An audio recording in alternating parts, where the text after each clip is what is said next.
Well, I asked, where's the beef? Let's call this for what this is. Oh my God! They are so hopelessly woke. How dare you? That is the intellectual capital of the left today. Give me a break. You are now watching the Daily Roundup. Good afternoon, ladies and gentlemen. Welcome to the Daily Roundup on this, a Monday, September 18th, 2023. I'm David Menzies, and my co-host, well, let me tell you a little bit about my co-host. Do you know, folks, today is National Cheeseburger Day, and my co-host was going to begin the show by eating a cheeseburger right on air, but she decided that idea might be a little too cheesy. Anyway, she is the she-devil with a sword. She is the Khaleesi of Northern Alberta. She is my beloved friend, Sheila Gunn-Reid. How you doing there, Sheila? I'm great. I didn't know that cheeseburgers were an option to eat on air. I sort of sneak my little snacks in between when we're showing video clips, but if I can just scarf a whole cheeseburger on air, that sounds great. Reminds me of the time that Ezra was on InfoWars with Alex Jones. Oh, yes. And while Ezra was talking, Alex Jones inhaled a UFO flying saucer sized burger. And you just saw him sort of get the bag, and then Ezra talks, and then you see like it's almost all gone, like moments later, and then Ezra talks some more, and then they come back, and then it's completely gone. And nobody noticed it for years. I was like, did anybody else see Alex Jones just inhale a burger while he was on air with Ezra? But yeah, that's my favorite burger eating incident on air. Probably the only one, actually, that I can recall. You know, that is a true talent. But I think what we have to do for next year, Sheila, I noticed the wordage is National Cheeseburger Day. And super producer Efren informed me that unlike U.S. fast food restaurants like Wendy's and McDonald's, where they're discounting the cheeseburger today south of the border, here it's business as usual in Canada. So maybe we need to start a petition to make it International Cheeseburger Day, because I really feel like I'm getting ripped off, that there's absolutely no significance to this day by the likes of McDonald's and Wendy's and Burger King in Canada. That's just a darn shame, wouldn't you say, Sheila? It's National First Love Day also, which I believe is probably a cheeseburger for you, given how much you keep talking about it. It's Hug a Greeting Card Writer Day. Okay. That must be a tough slug these days with the internet. Greeting cards, I imagine, is a bit of a sunset industry, isn't it, Sheila? I mean, aren't a lot of people outsourcing their greeting cards to the electronic sphere? Yeah. And, people like you sort of make greeting cards painful to receive because you circle the price tag at the back to show just how much effort you've put into all of this. And, as much as I love Dollarama, recently Lady Menzoni and I celebrated our blank anniversary, and I went to Dollarama to look for the $1 card, which has $4.50 or $5.99 printed on the back. Wow. And Sheila, I have bad news to report. Every card, at least in the anniversary category, said $1 on the back, meaning the actual price I paid for it. Shame on you, Dollarama. You made me look like a cheapskate this year. We all know you're a cheapskate. I think that woman's been married to you for decades and she doesn't know that you're a painful cheapskate. Anyway, we should tell everybody what we're doing here today. David and I just spent 2 weeks together in the Holy Land, and we're back at it. Reunited, and it feels so good. As I frequently say, the band's back together. This is the Rebel News daily live stream. It's normally hosted by my friend David Menzies, as is the case today, and a rotating cast of characters, including myself as co-host. Excuse me, I'm putting my watch on. And this is a great way for us to interact with each other, as though I didn't get enough David over the last 2 weeks, but also interact with you at home and it helps us actually democratize the show experience. Let me explain that to you. So you can watch us on the censorship platform of YouTube if you're still over there. We have roughly 1.5 million YouTube subscribers. That's a lot of eyeballs. We don't want to abandon you, even though you are watching us on, as I said, a censorship platform where we can't speak everything that's on our minds. But if you are considering watching us on a platform that doesn't care about your politics, which is how I want it. I don't want them to agree with me. I just want them to not care about mine. Might I suggest watching us over on Rumble, over on Odyssey as well. On both of those platforms, it allows you to support the work that we do completely willingly. So you can do something called a paid chat. On Rumble, it's called a Rumble Rant. On Odyssey, it's called a Hyper Chat. And if you leave, I think the base minimum is $5 US. We'll read your question, query, comment, story idea on air. But don't hesitate to leave a comment or donate a little bit underneath that, because sometimes just at random, we'll pick a free chat or one of the lower dollar value chats to read on air. So as I said, that's where you get to democratize the show. You get to have your say. And unlike the mainstream media, not only are we not funded by Justin Trudeau, we rely on your support at home, but we also care about what you think about the work that we do here at Rebel News. We leave the comment section open. And in fact, we invite your comments, which is a dying art. If you take a look at some of the other Trudeau colonized media. So true, Sheila. And I can see that while we were off in Israel and Dubai, our colleagues back here on the home front were doing great work. I speak specifically of Alexa Lavoie and Lincoln Jay, who were at, what was it called? It says here the Globalist Summit in Montreal. I don't, you know what? I don't think that was the really actual name. It could have been Truth in Advertising there, but it's called the Global Action Summit in Montreal. And so it was polluted with the progressive cabal of the Western world, Chrystia Freeland, Jacinda Ardern, Tony Blair. And they thought they would have an easy go of it in Montreal. However, they did not. Our journalists were on the street holding the politicians to account. And it's quite fascinating because this was really sort of a hidden conference. They didn't really want anybody to know about it. And, you know, the mainstream media, if they were there at all, they would report it glowingly. But our journalists went there to speak truth to power, which is the job of journalists, in case the mainstream media forgot.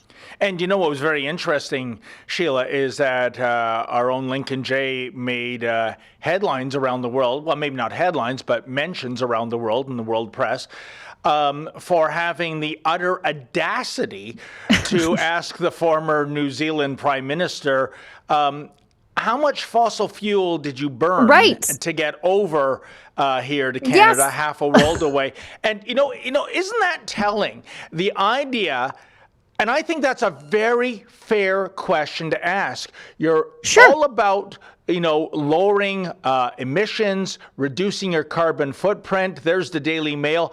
And yet you're on a plane coming here. And don't we have the ability, Sheila, in this day and age, surely that's one thing we surely learned from COVID, was Zoom and Skype, that you don't actually have to be physically in the room with the technology of today. But no, there's those nice dinners, and I'm sure it was first class around the way. They weren't stuffing themselves into stowage class like we had to when we go on trips. And it was like Snowpiercer back there. It was really something else. But yeah, these are the same insufferable ghouls who told us that Christmas could be done on Zoom, saying goodbye to your dying relatives, that could be done on Zoom. Everything could be done digitally, your birthdays, church, communing with your faith community, that could be done on Zoom, as though I can take communion over Zoom. They told us that's the best way to do things. And yet, as I say, these insufferable ghouls like Jacinda Ardern will literally circumnavigate the globe on first class or private jet to go somewhere to lecture you about the carbon footprint of your SUV so that you can have a comfortable, safe drive to work to pay their never-ending taxes. And of course, Ardern didn't have an answer. She wasn't prepared for an insensitive question. Also, let's just stop and go back to how the mainstream media reported a prickly yet relevant and entirely reasonable question that the mainstream media is too lazy or incurious or too colonized by government money to ask. They described it as heckling. It wasn't heckling. That's just a journalist doing their damn job. Wouldn't it be nice if more people than just a handful of independent journalists in this country actually did their jobs and asked these people as they pull up in their motorcade, why are you worried about my SUV? Look at all yours. It's astounding. By the way, we have a clip of Lincoln's question. Let's go to it instead of me describing it over and over again. Heckling. Oh, you're heckling. Hey, how are you? How much fossil fuels did you burn coming here to talk about climate change? Leave her alone. Hey, Leave her alone. I'm on a sidewalk. No, leave her alone. You can't touch me. Leave her alone. You leave her alone. Does that make sense? You leave her alone. Does that make sense? Man, leave her alone. You cannot touch me. Leave her alone. You can't put your hands on me. Look at that puke hiding his face. Dude, you can't touch me like that. I'm on a sidewalk, eh? Please leave. I'm not on the property. Leave the former Prime Minister alone. Sorry? Just leave the former Prime Minister alone. Yeah? You can't put your hands on me like that, eh? Just so you know. Okay, so hang on here. Question, Sheila. That's not heckling. When you start off with, "Hey, how you doing? How much fossil fuels were burned for you to get here?" That's not heckling. That's a question. He wasn't like, "Hey, lady, stupid former prime minister," whatever. No, he asked a reasonable question. And that kid who put his hands on Lincoln, I think he works for the government, by the way. He's got his little Canadian lapel pin. I think we've figured out who he is, and he's going to be in a world of trouble when we're done with him. By the way, if you're watching this, buckle up, big guy. You're going to be in big, big, big trouble for putting your hands on our journalists. But even after Lincoln gets manhandled by this awful government staffer, he even responds politely. He's like, "Hey, by the way, you can't put your hands on me. Yeah. Can't put your hands on me." I wonder if he was 9 meters away from the entrance, Sheila. Isn't that the no smoking law these days in most Canadian municipalities, right? So again, one law for thee, one law for me when it comes to at least that smoking pig. I'm glad we might know who he is. And again, we have to remind people that you're entitled to, I don't know, your opinion, but you can't get handsy on us, right? Yeah. And I mean, the audacity of that, and that is not the definition of heckling. You know, I've been at sports matches where I've seen heckling, right? You should see me at wrestling. You should see me at wrestling. I'll heckle people to tears. That's not heckling. That was mild. That's a Lincoln doing his job as a polite but assertive journalist. Yeah, that was, and I think, is that the New Zealand newspaper story where they were, you know, wringing their hands about the abuse that former parliamentarians, you know, and you know what? Here's what I would have done if I were her. I would confront Lincoln and say, well, here's why I'm here, and here's why there is a good reason for me to up my carbon footprint. But she's got nothing. That looks so bad when you put your head down like you've just been arrested and you make a beeline for the door. Didn't she think that somebody might ask a question or two about that hypocrisy? But I guess not, Sheila. No, because she's coming to Canada where, as I say, the media is already completely colonized by the mind virus of Justin Trudeau's money. You know what? You're so right. She thought, oh, I'm going to have, it's a walk in the park. Trudeau has already taken care of what potential opposition there might be to my appearance in this country. She just had no idea that we still have independent journalists in this country. You know, I think you're so right. I think she thought this is a safe haven for me. Not only are these journalists in the mainstream media on board with my worldview, being left to far left, but the fact that blackface is their sugar daddy. They're being paid off to be polite and nice. So I can let my guard down. And here comes Lincoln Jay, like the proverbial skunk to the garden party, to ask her a completely fair question to which she has no answer. And this is a former parliamentarian? Give me a break, Sheila. Well, it just shows you how pathetic the mainstream media is in New Zealand as well. That she completely caught flat-footed. Like, if you're a politician, you look at Pierre Poilievre, he can spar with journalists to the left of him, but also journalists to the right. And it's almost like a muscle you have to flex constantly. The more you use it, the stronger it gets. Your brain is a muscle, and these politicians are not using their brains. They can't think on their feet whatsoever. They've never even considered that someone might ask them difficult questions. We've got another clip. Yep.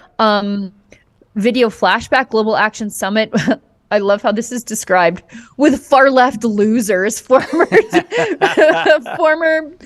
PM Jacinda Ardern Trudeau saying, when the right wants to draw us into culture wars or wokeness, we'll always be there to stand up for people's rights and also going to be there to put food on the table. How about you just stop taxing us and we'll put our own damn food on the table? Yeah. The government is not my sugar daddy. I don't need their help to feed my family. I need them to stop taking my money so that I can. Anyways, let's roll it. And progressives, we fall into the same traps all the time when the right want to draw us into culture wars on issues of identity or wokeness. We've got to be able to say, yes, we'll always be there to stand up for people's rights. But we're also going to be there to put food on the table, to make sure you have good jobs in a changing world, to focus on the middle class and people working hard to join it. And getting that narrative, which is not as easy as just reflecting back and amplifying anger, but that is providing real solutions that people can see and feel and know that we're on the right track. That's the challenge that we're facing when everything feels like dross. And we need to show that, no, our institutions work and we can actually respond to these challenges in a tangible, individual way. Unbelievable to hear blackface talk about putting food on the table. Right now, there's the ongoing story du jour, Sheila, as you know, is blackface rattling his saber at the major grocery giants, which are having record profits. But wait a minute, how did they get into that position? Well, we know from the 2.5 years of COVID lockdown, Sheila, it was these grocery giants that could remain open and do business as usual. It was like the little mom and pop grocery stores, which, by the way, could have practiced hygiene and sanitation and social distancing far more efficiently than hangar-sized supermarkets. They were the guys shut down under threat of fine or even going to the jail. So when you eliminate the competition, of course, sales are going to go up. Oh, and I almost forgot, pre-COVID, Sheila, wasn't it blackface that gave Loblaw, what was it, $14 million for new refrigerators? So what I'm saying is that the grocery giants were aided and abetted by blackface. Sure. And suddenly when blackface needs another villain to demonize and vilify, he's going after them. And what does he want to do? What is he hinting at? A tax. I'll tax you.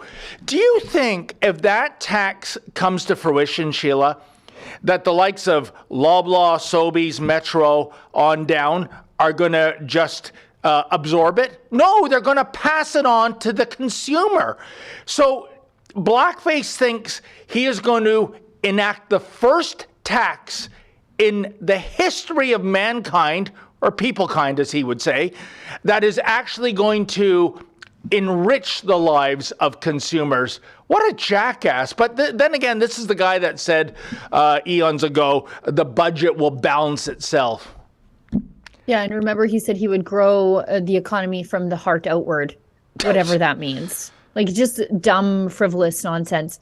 But like this is the guy who is taxing literally every aspect of our lives through an ever-increasing carbon tax, and then he's wondering why groceries are more expensive. Everything moves on a truck, and farmers have inputs. You know, like people accuse farmers of getting rich. We've got inputs and we're price takers, not price setters. Our bottom line is being scraped away constantly by the carbon tax. And for all those of you on the left who suddenly became agricultural experts, yes, I don't pay carbon tax on my farm fuel, but I do on grain drying. I do on all the inputs like fertilizer. Those are all the additional hidden costs that urban dwellers who never leave the pavement don't understand about groceries and how the food is grown and then how the food gets to the grocery store, on freight, on shipping, on everything. Anyway, Justin Trudeau, he's decided now he's going to square off with the grocery retailers. Okay, maybe stop giving them money. Let's go to this tweet from Alex Ballingall. Galen Weston, the head of Loblaws, the man accused of, not accused, the head of the company convicted of price fixing bread. So a food staple on the poorest amongst us. Those were the people hurt by Galen's price fixing. For a decade, I think, about 10 years. Galen Weston arrives for a government's meeting with Big Grocery this morning. No comment, I bet, because we're not giving him money this time. Government is demanding a plan from Loblaws and other big chains to rein in food prices, threatening unspecified action if they don't. Look, inflation is a government-created problem. Maybe the grocery stores are capitalizing on it along the way, maybe not, but so we're fighting with Galen Weston now? He was your best buddy when you were giving one of the richest families in Canada the money to install new freezers because the freezers were more energy efficient. And simultaneously, you know, like they're phasing out actual people who work in the grocery store. That doesn't seem to bother anybody. So the cost of the groceries keep going up and up and up. And then they phase out people so that all of a sudden you work at the grocery store, you're checking out your own groceries, and then you don't even get to put them in a plastic bag because the government has phased those out too. Yeah. Like it's just, they've destroyed the entire retail grocery industry by their perpetual meddling. And you know what the government's going to do? Meddle more. Yep. Just wait for another transport style airline industry style catastrophe to unfold in the retail grocery industry. The government has to stop trying to fix the things they've broken and leave it up to industry to do it. But Sheila, wouldn't you have loved to have seen Galen Weston grow a set and say words to your point? He's going to walk out of this meeting with more money if I know Galen Weston. Oh, yeah. But he could say, oh, you want to fix grocery prices? How about this? How about the government doing something completely within their power, which is to at least suspend the carbon taxes, which, as you said just minutes ago, is screwing over the farmers and the truckers.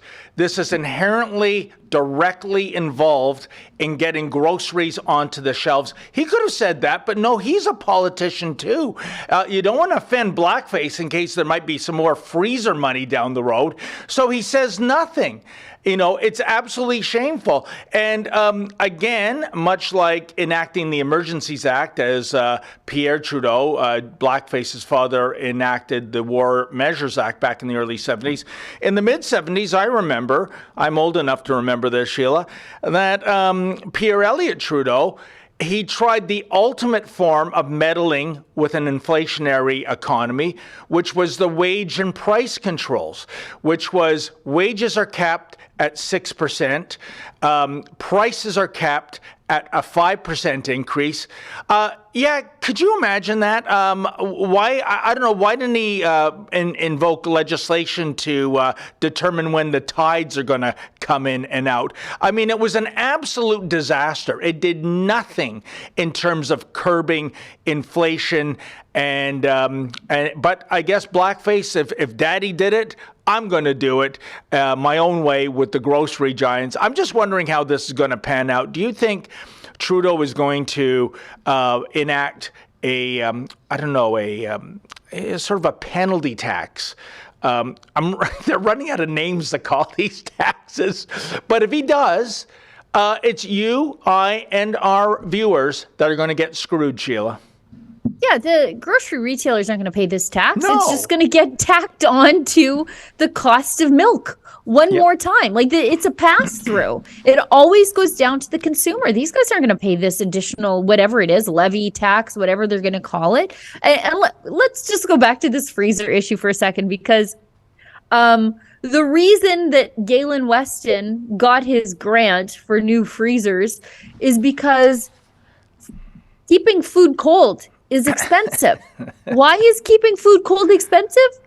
Because of carbon taxes. So instead of saying, okay, well, we just need to suspend this carbon tax, it's just making it too expensive for the retailers, and the retailers are passing the additional cost on to the consumer.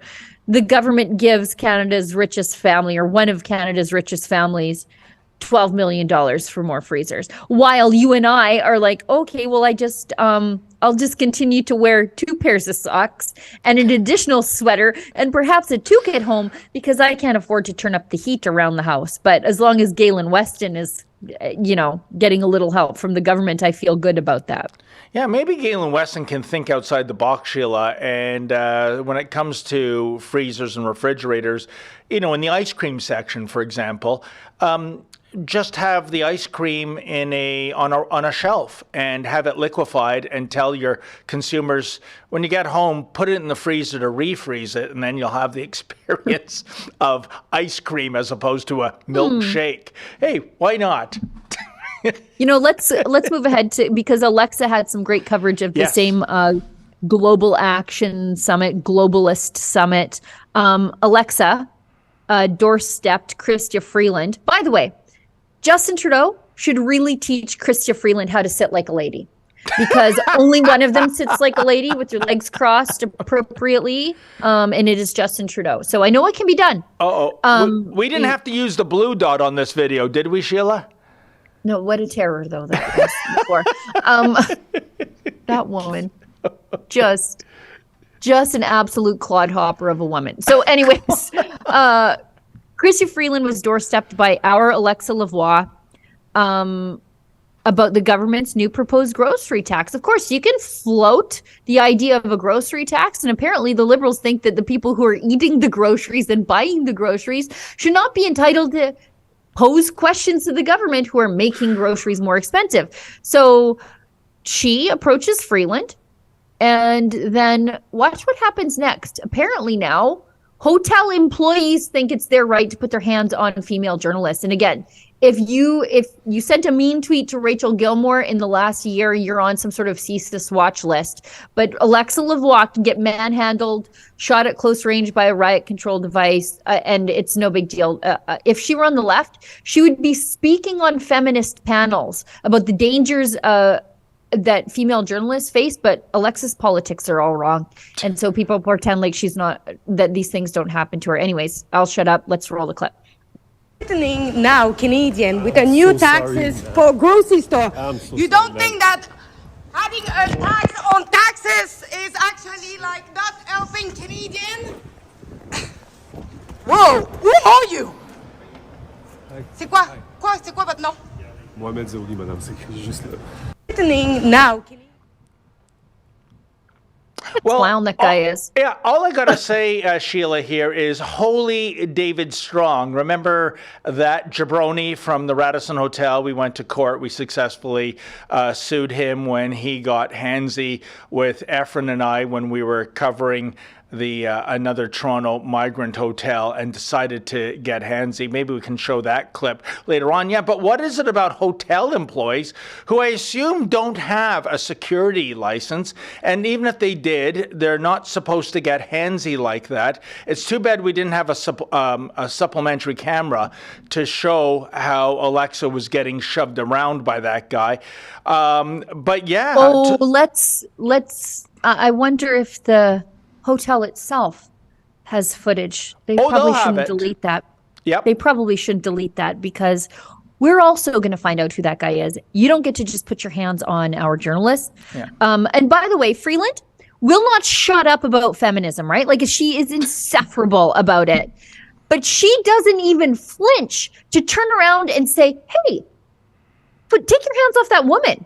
No, Freeland completely ignores it. If I saw a leftist woman being assaulted, I wouldn't check her politics and her voting record before I objected to it. But the left seems to think that we need to make sure that there's a values test before we stand up against violence against women. It's appalling.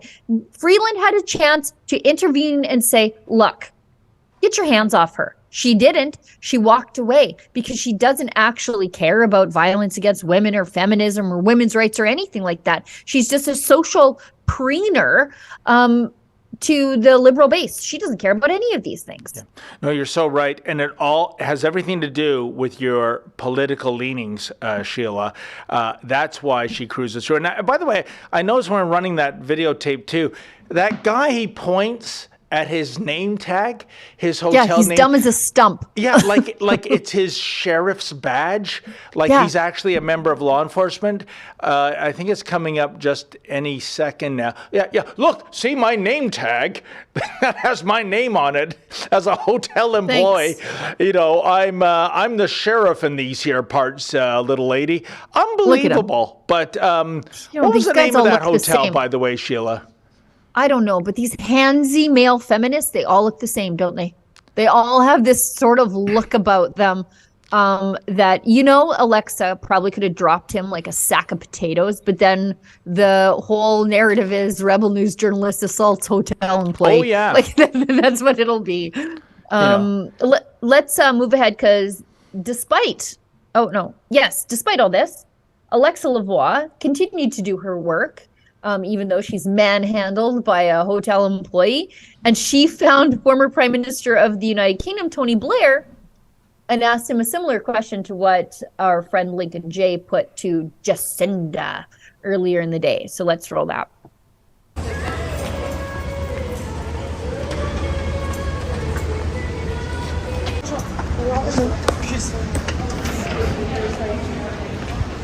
Is it not hypocritical to come here with a private jet or with a flight burning a lot of carbon footprint to come here to talk about climate change? Is not a little bit hypocritical?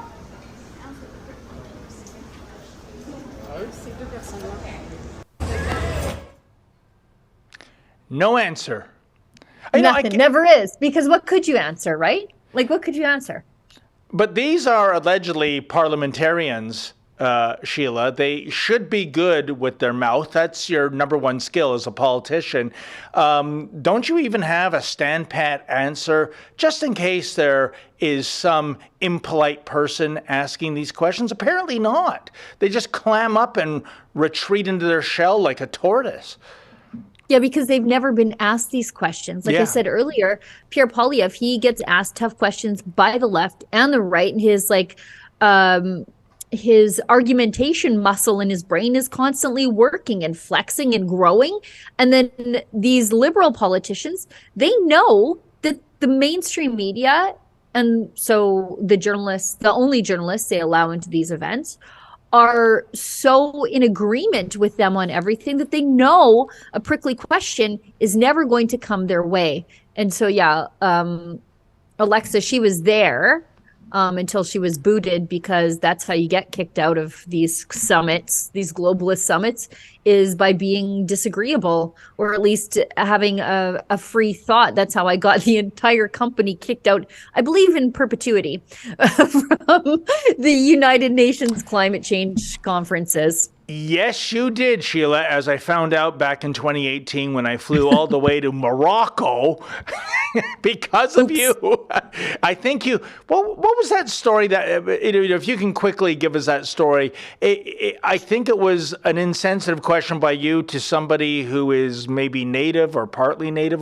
Do I have that right? And that resulted in a referee, Danny Davis, is suspended for life WWF moment in terms of rebel reporters being suspended for life for UN events.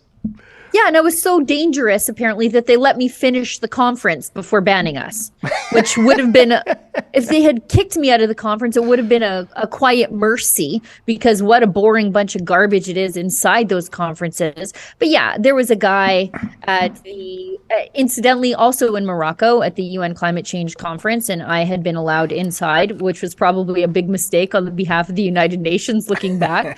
But there was an Indigenous chief from southern Manitoba. Okay, so southern Manitoba down here, oil sands Indigenous chiefs up here, pro-energy, right? They are not invited to these things, by the way. But this guy from southern Manitoba had went there to talk about how the oil and gas industry is ruining the lives of Indigenous people. There's no oil and gas development anywhere near his reserve. So I thought I would put that to him. And I asked him, you know, like, basically, who paid for you to come here?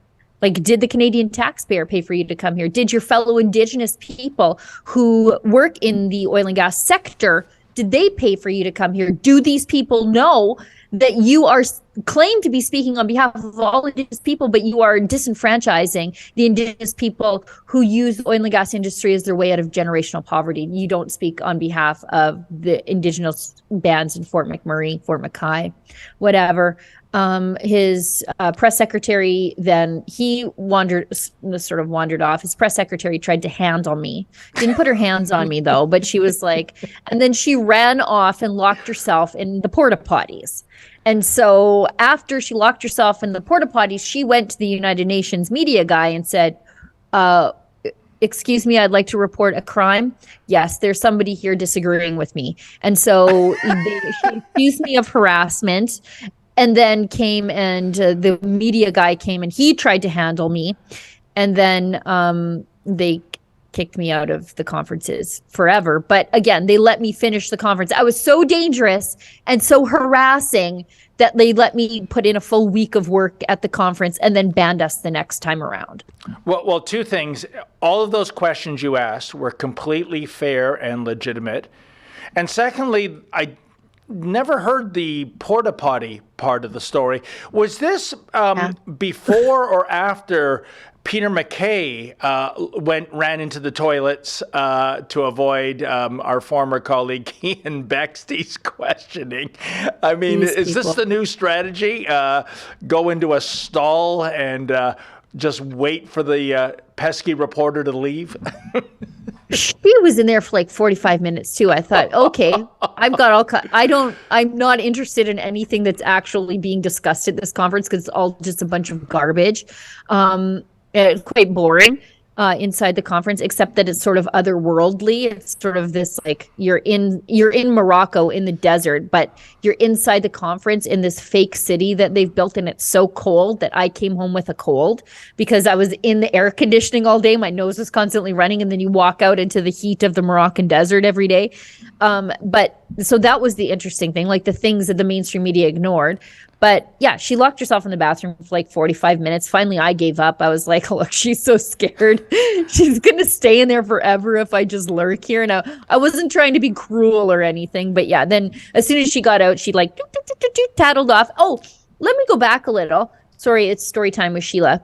But prior to us going to the United Nations, like applying to the United Nations conference, initially they had banned us. They said, actually, you can't come to this thing because we don't allow activist media.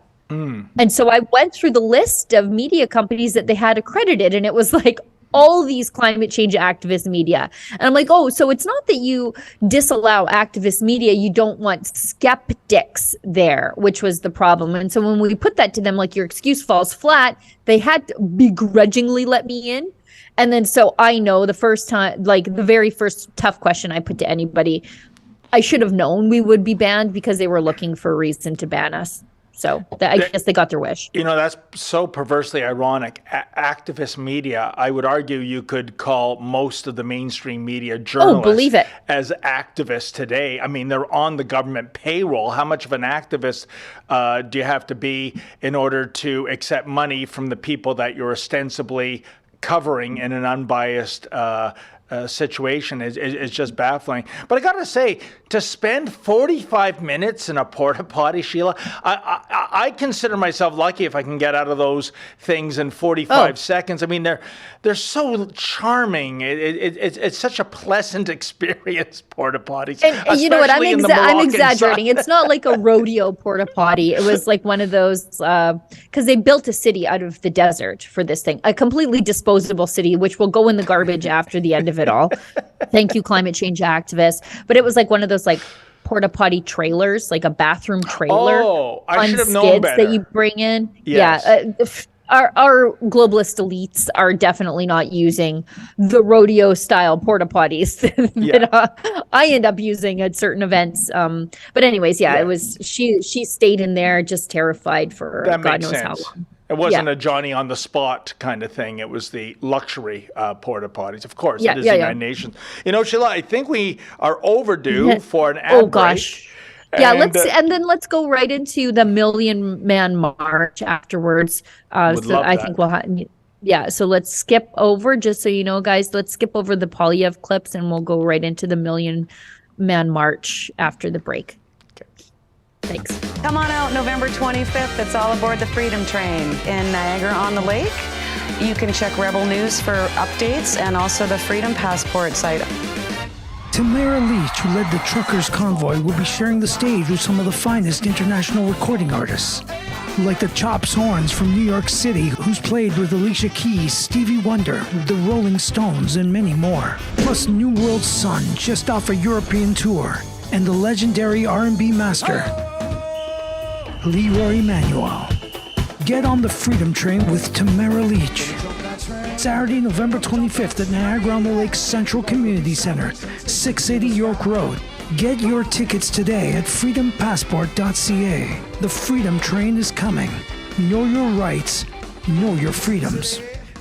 Canadians are grappling with news blackouts on social media due to the Justin Trudeau Liberal government's Bill C-18. This new piece of legislation demands that social media platforms pay the government for news shared by users, which is an inconceivable task for companies like Meta and Google. So, as a result, they have decided to preemptively block all Canadian news content, including ours at Rebel News. In response to this, we have since teamed up with VPN provider Private Internet Access to ensure that you can continue to access all of our content across a broad range of platforms while also maintaining your privacy. For only $2 a month, you can bypass Trudeau's new censorship laws while you safeguard freedom of speech and continue to get the news that matters to you the most.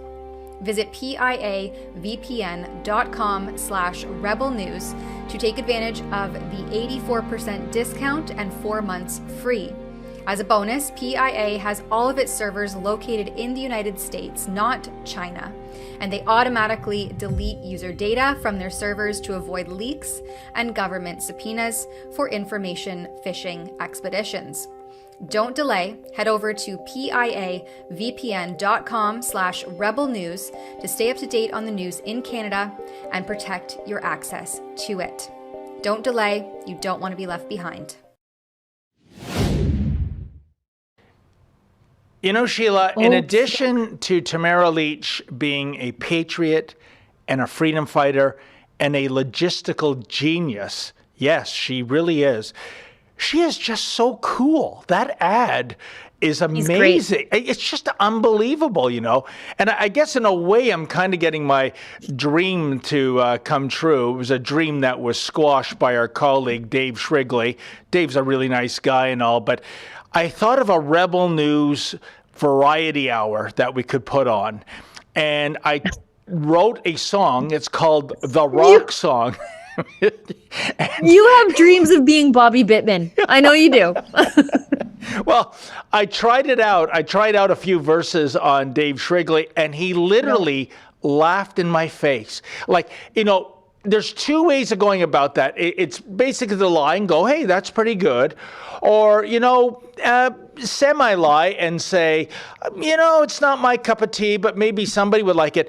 But on the first verse, Sheila, to laugh in my face like that, to kill my dreams like that, Dave Shrigley, oh, I'm telling you, you better watch it. That I still think about that, but it looks like Tamara Lich is going to do the heavy lifting in that regard. She's great. I've seen her perform before. She played a concert at the Whistle Stop Cafe. She's awesome. So if you are considering going, don't consider, just go. Get your tickets and go. Let's go into the Million Man March, and then we've got some updates from the courtroom where Ezra is covering the Pastor Art sentencing today. So team in Toronto, if we need to break in, please let me know. But the Million Person March, before I jumped on to this show, I was in an interview with the organizer of the Million Person March, Million Man March, Million People Kind March, Camille El Sheikh. He's the Muslim dad who is uniting the country really in much the same vein as the Freedom Convoy did on this one very important issue that goes across all religions, across cultures, against the sexualization and indoctrination of kids in schools by activists and activist teachers. And it's really something to see. The march takes place in cities all across the country on Wednesday. Our Rebel News team, I'm not sure if we've made the decision quite yet. We may cancel the live stream that day. And the reason is we have made a decision to focus our journalistic coverage on these marches, because since this is an organic movement of Canadians against the mainstream narrative, that the mainstream media will either not cover it at all or do their best to villainize it. And we have to be there to show the truth. So Dre is going to be at a march in BC. We've got the team in Calgary. Edmonton is lost there. But I'll be going to Regina. And it'll be interesting to be in Regina because Regina, so Saskatchewan and New Brunswick are the provinces who are resisting this stuff and really supporting parents' rights. And so I want to go there to show what it's like to win when you push back on these things. The GTA, I mean, the full team is going to be out, or even people who work behind the scenes that you might not normally see their faces, they're going to be out in the field. Alexa is going to be in Montreal. So, I mean, it's really something to see. The mainstream media and the government, but I'm probably repeating myself there by making a distinction between those two groups. They really want us to be divided, but it's really heartening to see, Christians and Muslims and Buddhists and Jewish people and new Canadians all coming together to say, no, not my kids, not now, not ever. And Sheila, you forgot one important sidebar element to this story, and that is the anticipated counter-protest being busily organized by public sector unions. Yes, the same unions that our taxpayer dollars fund, all in the name of radical transgenderism, critical race theory, you name it. And there is a fascinating Zoom meeting of these union people. I watched an hour of it. It was just like, I could not have, like, if in my wildest fevered dreams where I was trying to parody these people, like who I think activist teachers might look like and behave like in the language that they might use, I couldn't even get that ridiculous if I were attempting to parody these people. Yeah. I watched an hour of it. It's an hour of my life I'll never get back, but I'm glad I did it because, and I was saying to Camille today, in your mind, you suspect that there is a really organized opposition to parents, a really organized, evil, sinister plot to undermine parents' rights, to deeply damage other people's children. You sort of know it in your heart, but all we can really see evidence of up until now was an activist teacher here or there, an activist union making public statements here or there. But this is the first time we were able to pull back the curtain and see just how sinister and evil these people are. Teachers organizing against parents to undermine parents to their children.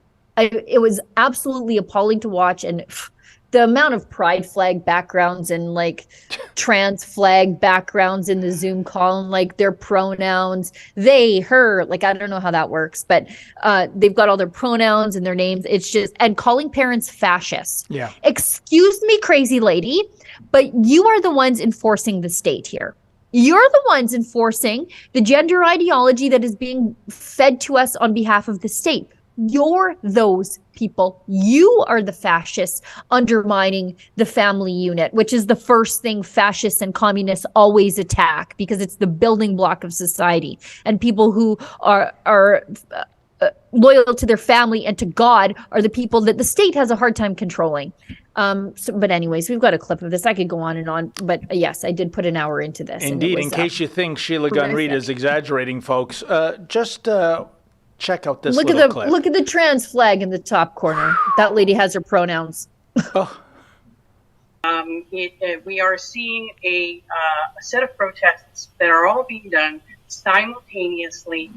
They're all being set for 9 a.m. in each of their time zones in every single province of this country, in multiple cities of these provinces.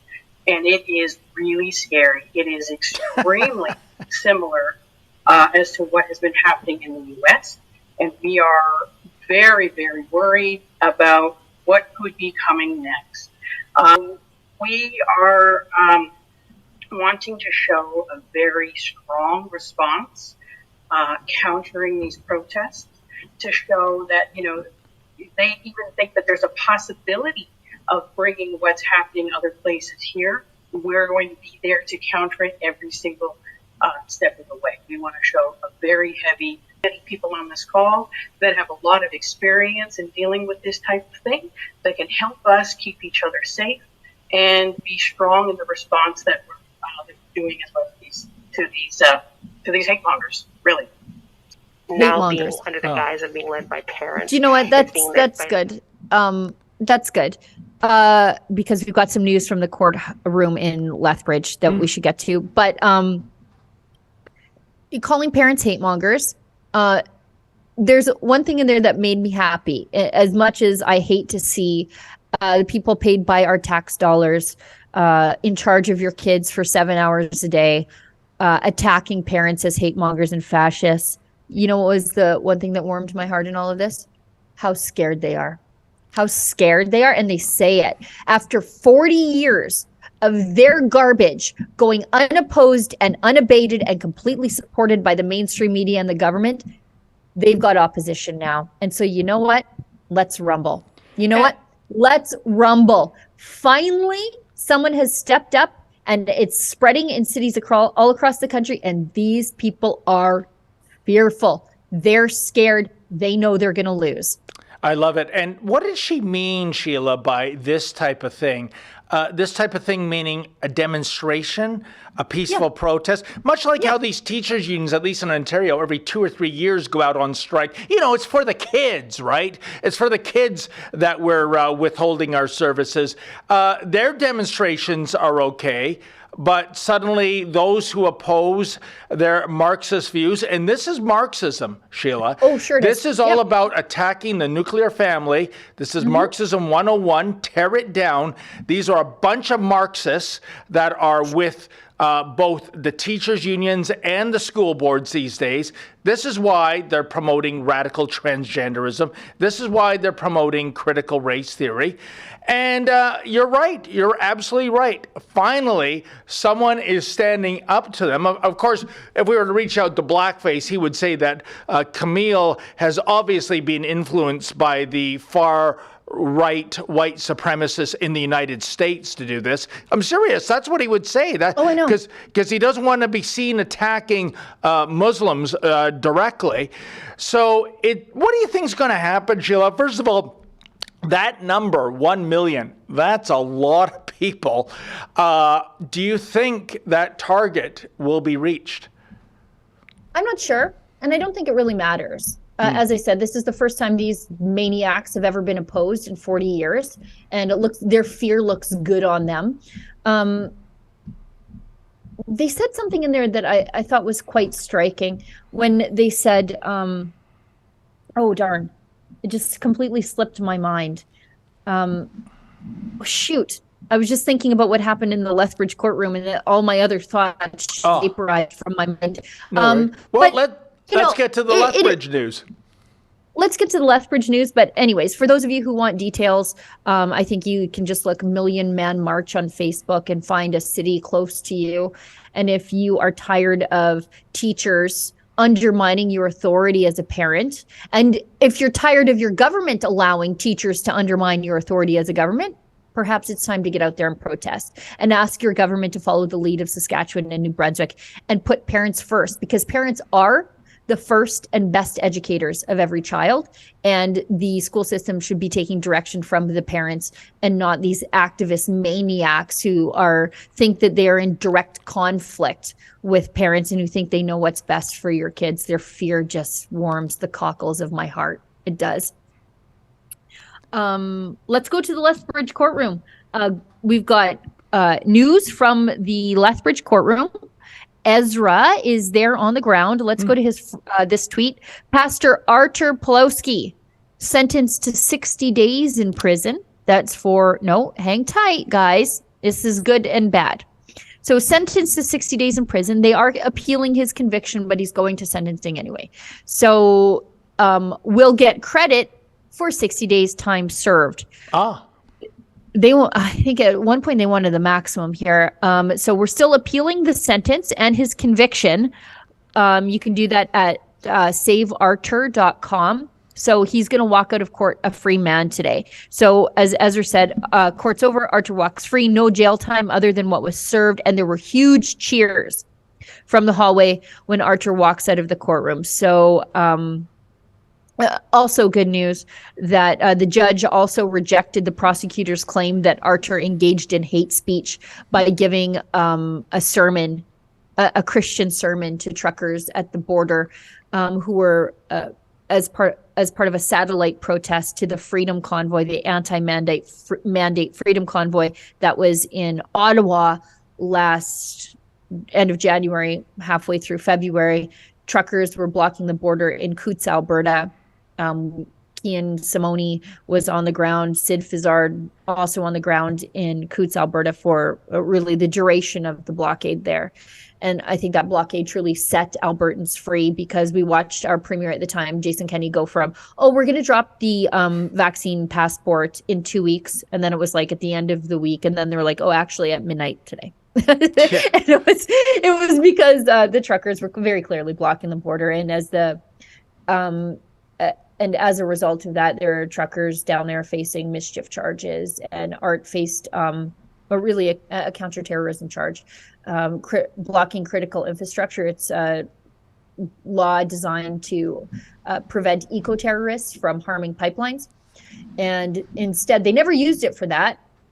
Instead, they used it on a pastor who gave a speech to the truckers about peaceful civil resistance. For that, he was, convicted. And now, as you see, given 60 days in jail, but he spent so much jail time pre-trial that he will walk free. Now, we cannot let this conviction stand. And so there is an appeal in place, and Art's got really, truly one of the best civil liberties lawyers in the entire country, Sarah Miller. Yes.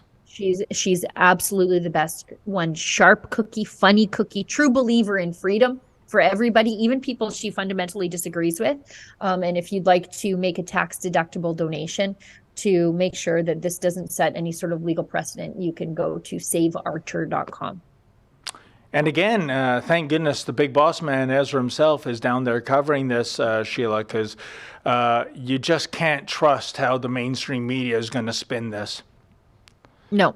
Look at this. 150 people outside the courtroom this morning chanting their support for Ardern. I mean, it's appalling that it got this far. It's appalling that there's a conviction in place. We're going to do our best to make sure that doesn't stand through our partnership with the Democracy Fund. That's Canada's top civil liberties charity. That's been helping Art since the very beginning, doing their best to get all of his pandemic tickets kicked out, and then now all of his other legal troubles. So anyway, so good news and bad news today in Lethbridge, but appeal in progress. I'm just a little gobsmacked by viewing all of those hate symbols outside the court, Sheila.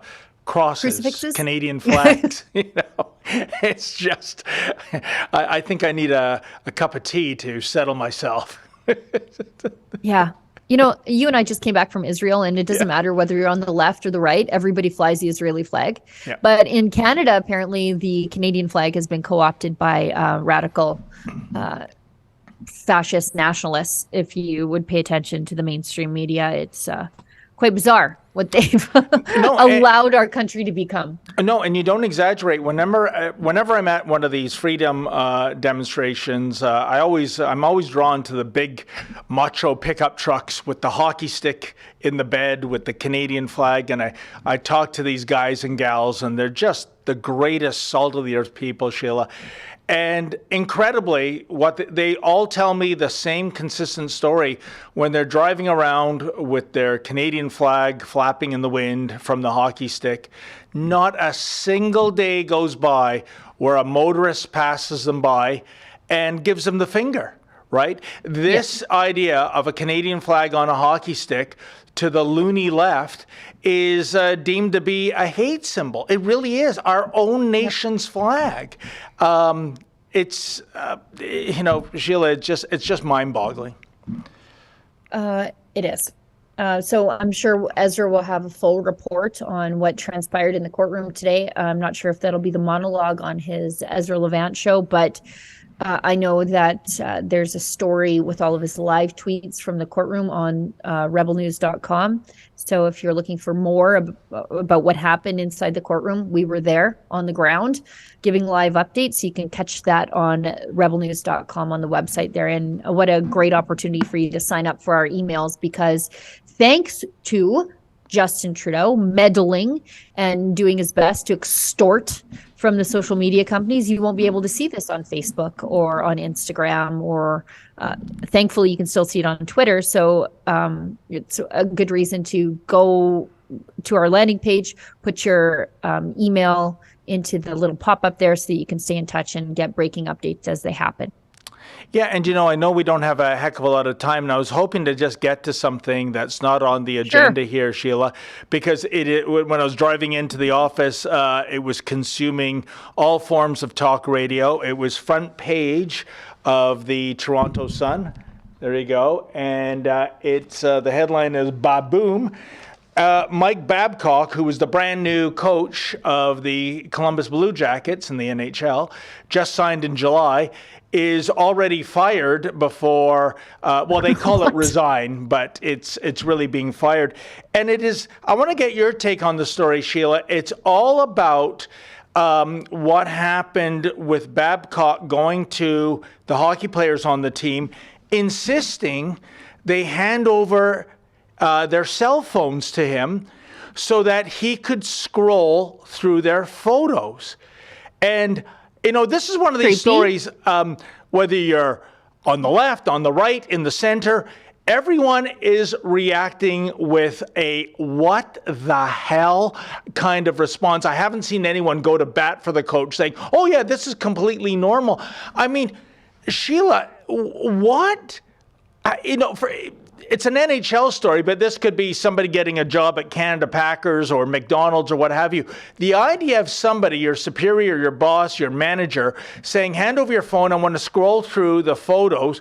What is it that Mike Babcock was hoping to find? I mean, it is so super creepy. It is such an invasion of privacy. I'll give you my theory. I think, and I could be wrong, but I can't think of any other reason, these hockey players, all these young studs, they're athletes, they're making millions of dollars. Maybe Babcock thinks, these guys probably have some really hot girlfriends. Maybe there's some racy lingerie pictures. Boy, I'm going to enjoy this free show. Other than that, Sheila, I've got nothing. I mean, and right now, so many people have photos on their cell phones. Let's go back to yesterday. Let's say this was the 70s or the 80s. There's no cell phones. Could you imagine a coach of an NHL team or any other organization saying, Sheila, before we get into business here, can you bring in your family photo albums? I just want to scroll through what you've put in your photo albums. It would be equally outrageous. Sheila, what do you think? Because I can't find anything along the lines of a motivation, an unspoken strategy, why it is that a hockey coach looking for redemption, looking for a job, he was fired from the Leafs back in 2019, why he would do this and basically shoot himself in the foot. And by the way, is this a first? As I said, he was hired in July.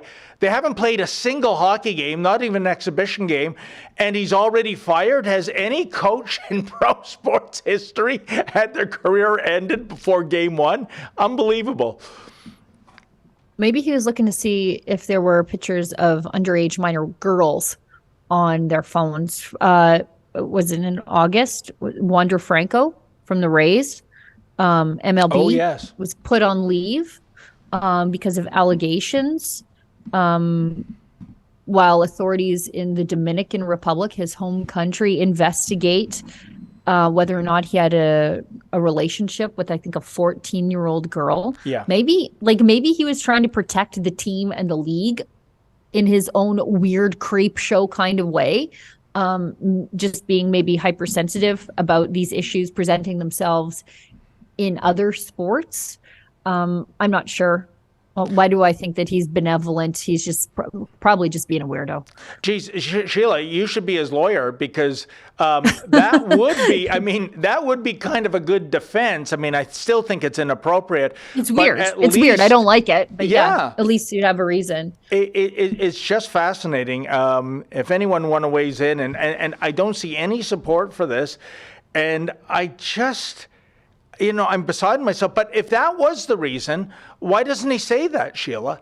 Why doesn't he say, I don't want a Tampa Bay Rays situation to happen with the Columbus Blue Jackets, and I want to make sure that all the photos were on the up and up. But still, is that the role of a hockey coach? I mean, no. Yeah, that's the thing. Geez, mind your own beeswax. Let's just talk about this because it's been this other thing. Guys, I'm sorry to put you on the spot, and I know that we're supposed to, Efron, I know we're supposed to have a meeting right away. But let's talk about this, and because I know it's been said to us a few times in the company tips line, people wanting our opinion. I don't really have one, except because I don't know really what's happening here. I'm just going to say that it seems interesting, the timing and all. So people have asked us to comment on Russell Brand. Yes. And I had no idea any of this was unfolding. As I said in the morning call, I'm just figuring out what day it is. I lived Friday literally twice by the time I flew back to Canada. And then I was sort of turned around with jet lag for 2 days.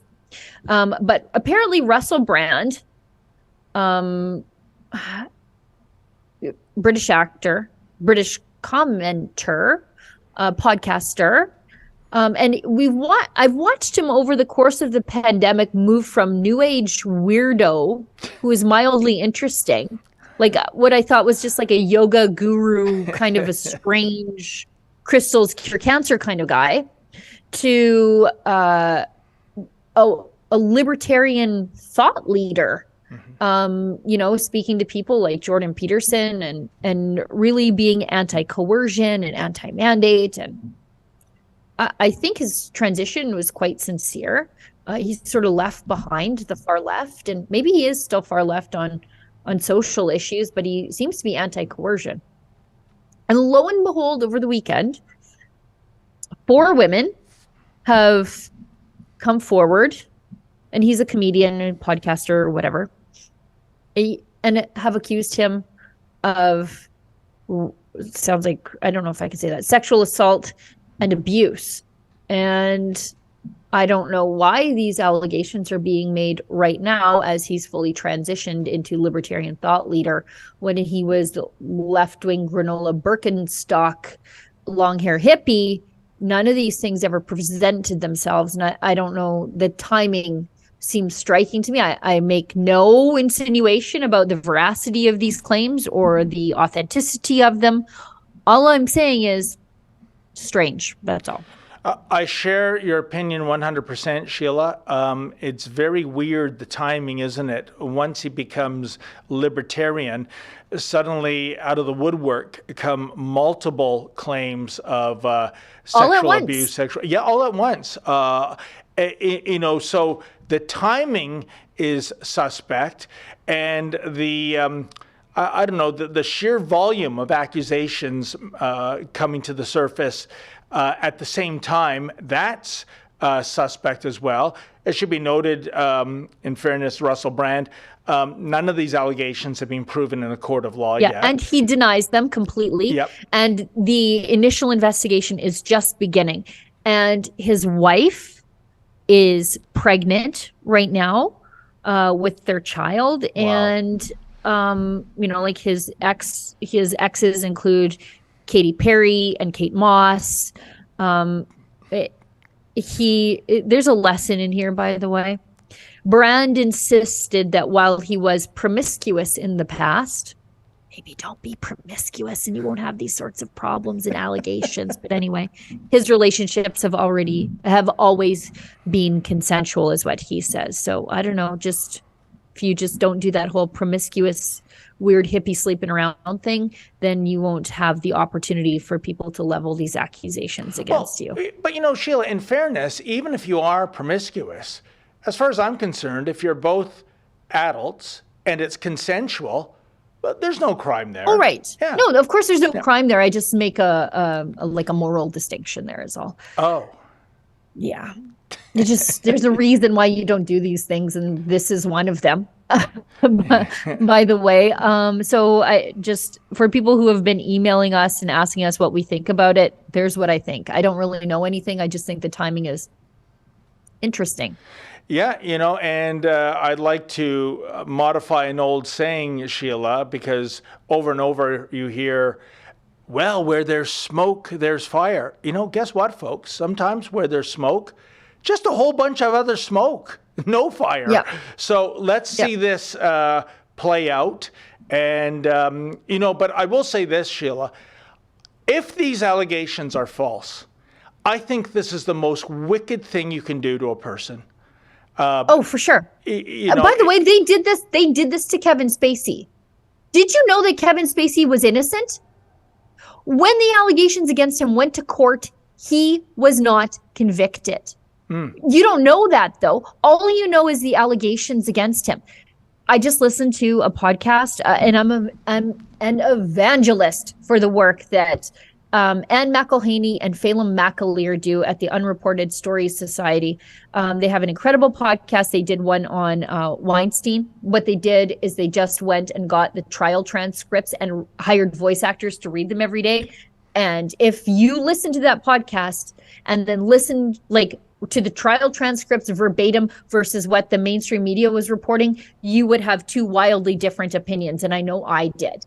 And they have done much similar with Kevin Spacey, because Anne, who is also a filmmaker, somebody said she was looking for an actor for one of her films, and somebody suggested, well, why don't you hire Kevin Spacey? He needs work. And she was like, ooh, gross, no. And then the person who had suggested it said, that he's innocent, right? Like he didn't do those things. A court adjudicated him. And she was like, really? And she fancies herself to be a journalist, and she is, and she's a very smart woman, and they're the people behind the Gosnell movie and My Son Hunter and Frack Nation. So smart, investigative journalist. And she's like, even I was duped. And so she did much the same thing, and they did the same thing to Kevin Spacey. And so his life is ruined. His reputation is destroyed. The lie got around the world before the truth put its pants on. And I worry they're going to do the same thing to Russell Brand. Again, I don't know if any of it is true. But if it is not true, I don't think it even matters at this point. The damage is already done. So, Sheila, what was the unspoken strategy in terms of falsely accusing Kevin Spacey? I mean, why did these accusers have an axe to grind with him in the first place? Well, it was really an accuser who spent several years making allegations here and there, like a whisper campaign. And it was because Kevin Spacey, although I think everybody probably knew he was gay, he was never openly out. He would take his mom to award shows, whatever. And one of these people who sort of knew Kevin Spacey at the beginning, but his career didn't go the way Kevin Spacey's did, was jealous. And he said, you know, Kevin Spacey was able to basically live a life in the closet while the rest of us are living life in the open and dealing with the ramifications of that. And so it was like just pure spite that because Kevin Spacey didn't out himself, they were going to destroy his life. And they did at the end of the day. And it didn't matter the truth. And Kevin Spacey, by the way, a pack rat, kept everything he ever touched in his entire life. And he was able to prove that the allegations against him were not true through paper, like not just recollections of he said, but like he had the paper documentation. He had packed it away in a warehouse. I forget where it was, but some like horrible, unglamorous place, warehouse of just paper and whatever. And he was able to find everything to exonerate himself. What a terrible story. Unbelievable. Yeah. Well, Sheila, I think we should get to, if we have any. Yeah, you better believe it. Okay. We got some chats. I'll get to them. Anyways, that's my, might I suggest, if you, Anne McElhaney, Phelim McAleer, they're Irish journalists, they're incredible, and they will blow your mind. And also there's something to be said here. As Christians, as a Christian, we should reject the mob. Didn't we learn anything about Jesus and the mob? The mob gets these things wrong, by the way. So we should reject the desire to go along with the mob because the person's politics disagree with ours. That's why a lot of conservatives jumped on the anti-Kevin Spacey bandwagon. They're like, oh yeah, these Hollywood weirdos. But the truth matters more than politics. And so these two very conservative, social conservative, by the way, journalists are the ones telling the true story of Kevin Spacey. So don't be unbelievable. Anyway, can't recommend their work enough. Let's get to some of these chats. My buddy Mike Mayer, Freedom Honey. Great guy, married to the love of his life, Sherry. I'm very sorry I couldn't make the wedding, but your pictures are beautiful and fun and just so perfectly Albertan. Just lots of guns in their wedding photos. I love it. Anyway, he gives us $5 and says, my two favorite rebels. I'm curious if the radical union members plan to disrupt the protest Wednesday. They plan to. Yeah. I'm not sure how effective they'll be. I mean, their union street team Antifa is threatening to be out in certain cities, but we've got security hired for our journalists. And if you'd like to support that, I think it's journalistdefensefund.com for those of you at home who want to donate to keep our journalists safe as they try to bring you the other side of the story. I'm looking forward to the Edmonton one. Thanks, Mike, for going to that. I'm going to Regina, but I'll look forward to your updates. You know, Sheila, I want Mike to write back because he used that line, my two favorite rebels. My question to Mike is, if you had to make your Sophie's choice, who is it, me or It's Sheila? Me. Oh, Me, I've really sure. put him on the spot now. No, I think it's an easy choice. It's obviously me. Speaking of David Menzies being the favorite, Annalisa, 1964, sends $10. And for those of you who don't know, Annalisa has David Menzies in the bloodstream like a spike protein. He's just swimming around in there, doing all kinds of damage. And she gives us $10 and says, I sure have missed both of you. Thank you, Annalisa. That's nice. She's wonderful. She's the best. World's Worst Gamer gives us $1. See, we read the ones that are under the value amount sometimes. World's Worst Gamer gives us $1 and says, thanks, Rebel News. Well, you're welcome. Thank you. Thank you. Fraser McBurney, Fight the Fines Recidivist from Hamilton, Ontario. Fight the Fines Victor, by the way, he helped him with his protest tickets, and the man loves his cap locks. I don't know if his Does that mean keyboard is he's broken. yelling? I was going to say, I don't know if his keyboard is broken or if he's just super enthusiastic, or if he just wants everybody to see what he's saying and making it stand out. But he gives us $5 and he says, fantastic news. Every tree takes in 35 to 48 kilos of carbon a year. How many trees are in Canada? Over 1 billion trees. Can we ditch the carbon tax and start selling carbon credits to the loonies? You know, one time I sat down and actually figured out how much carbon is absorbed by the trees in this country based on the acreage of estimated trees in the boreal forest. I don't know what I was doing that I didn't have something better to do, but I sat down and figured it out. And we're obviously a carbon sink. And the people who live on pavement and never leave the city, they might not know that most of this country is forested by the world's largest continuous forest, the boreal. So I don't know, spread the news in Hamilton that we have lots of trees. If you wouldn't mind, that'd be helpful. Thanks. And you know what, Sheila, to your point, I never fully understood how big this country was until I was working in Northeast Alberta, and the publisher couldn't go on a fishing trip in the Northwest Territories. So you fly out, I think it was to Hay River, and then you get on a bush plane. And for hours and hours, you are flying over completely uninhabited, forest. And it was really a hell of a moment for me in terms of the sheer size of this nation. So you're right. If you're in some congested urban center living in a 800 square condominium, you don't get that appreciation until you get out of that congested urban center. Yeah, we had an Australian on our Israel trip with us. I'm not talking about Avi, but another gentleman who had said that he came to Canada one time. He just rented a car and then just drove. And he said he wanted to see just how big Canada was. So he drove to Cold Lake, Bonnyville area, and then just kept going north. And he's like, there are no people for days and days and days. All you see is trees and wildlife for days. It like blew his mind. Oh, wow. Yeah. Anyway, let's keep going. Fraser McBurney says, welcome back. Fantastic reports from the Middle East, educational and fun. Well, thank you. I think I have one coming out today about an interview with the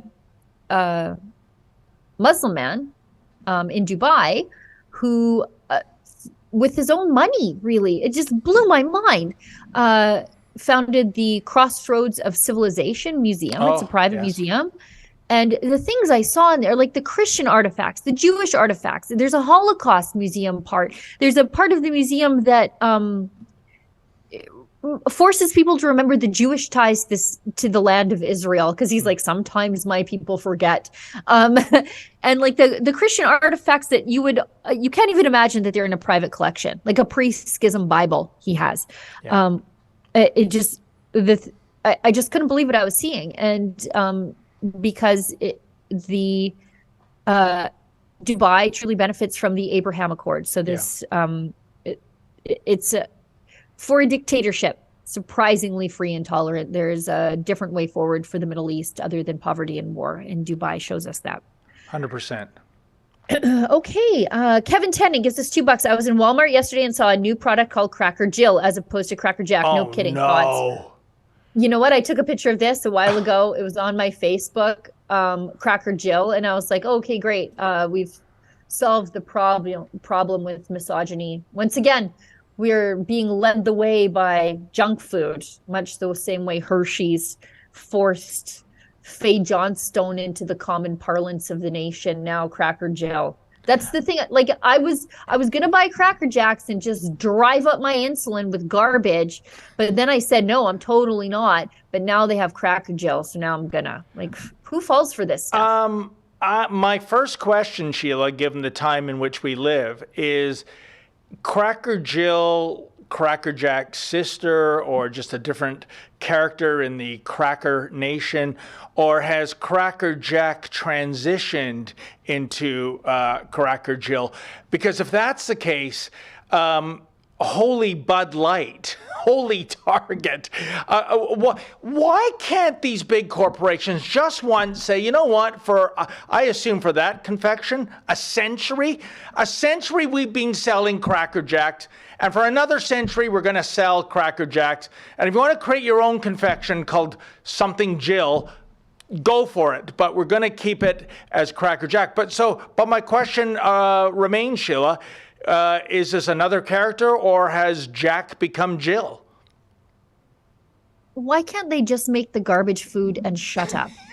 That's what I don't understand. Just feed us the garbage food and shut up. Also, I'm reliably informed that cracker is a racist term meant to denigrate white people. Apparently, that is totally acceptable for Cracker Jack or whoever makes this garbage. You know, that's an excellent point. For them, the objectionable thing was the fact that it was all male and not that it has this like anti-white connotation with the name. Jeez, I think there's a monologue there somewhere, but you're right. What could Let we it out, use? David. What could we use to replace cracker? How can we make that more politically correct? Because you're right. You know, cracker is. I mean, you know, in all honesty, I think the derogatory names for white people are really so lame. They're boring. You know, cracker, munch cake. Honky. What? You know, if anyone was furious and was yelling at me and said, "You honky," I think I would laugh out loud. I would burst out laughing. I would burst out laughing. I would just think of the honky tonk man, right? Yeah, I would be like, what year is this? So two things. I think we have to invent some really heinous term for white people because the current terms don't exist.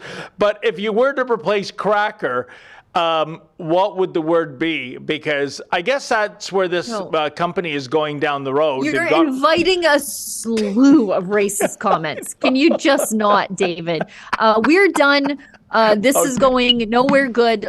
I think we have all the comments. We'll go out on a clip from Ezra Levant. We'll just sign off the show, and then if our viewers want to stick around, we've got a clip of Ezra leaving the courtroom to meet with the protesters outside in support of Pastor Art. David, if you wouldn't mind buttoning up the show. 100%. Well, thank you so much for tuning in, folks, especially those who gave a donation. It's how we do keep the power on here. And, of course, to our super producers, Efren and Olivia behind the board, and to my beloved co-host, Sheila Gunn-Reid. I believe I am already on assignment tomorrow, folks, and I won't be here Wednesday either because of the Million Man protest. So two other Rebel News employees shall be taking the reins tomorrow, and nobody on Wednesday.